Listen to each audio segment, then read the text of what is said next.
La parole est à Monsieur le maire de Paris-Centre, Ariel Veil, pour 2 minutes. Merci beaucoup. En écoutant Laurence Patré, je me disais qu'elle avait vraiment la plus belle délégation avec tous ces beaux vœux qu'on vient de voter. Je pense évidemment aussi à Francis Ponge, à ses objets. Et point d'objet en revanche dans cette femme objet dont je voudrais parler un instant, c'est Saartjie Baartman.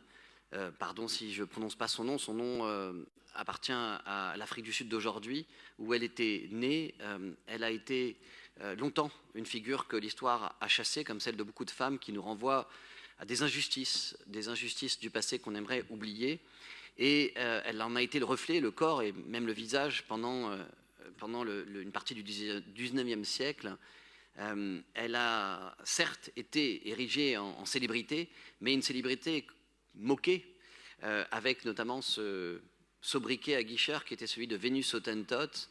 Elle était née, je l'ai dit, donc autour de 1789 dans l'actuelle Afrique du Sud, vendue en esclavage puis exhibée comme phénomène de foire. À l'époque, les os humains connaissaient un grand succès en Europe. Elle a été à Londres, elle a été ensuite envoyée à Paris quand elle a lassé, exposée au Jardin des Plantes, soumise à des conditions de vie sordides qui sont sans doute à l'origine de sa mort en décembre 1815.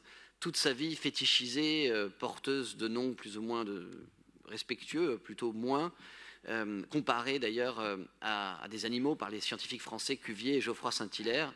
Et il est indiqué dans les archives nationales qu'elle est décédée place de Valois, alors cours des fontaines du Palais Royal.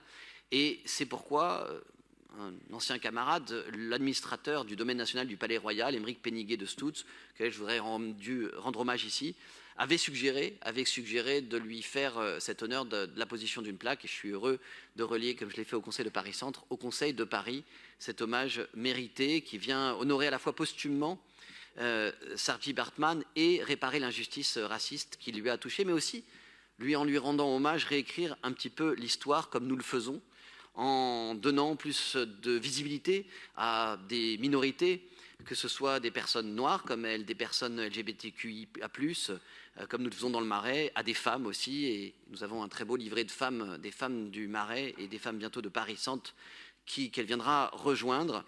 Et je voudrais simplement conclure en disant que si elle est devenue le symbole des avancées concernant la restitution des biens culturels et symboliques, lorsque la France avait rendu la dépouille de l'artiste à l'Afrique du Sud en 2002, après le vote, il avait fallu cela d'une loi spéciale de restitution, eh bien en imposant une plaque en son hommage, c'est aussi un autre récit de l'histoire que nous proposons et d'une autre manière de raconter l'histoire. Et je vous appelle donc à voter ce vœu. Je vous remercie.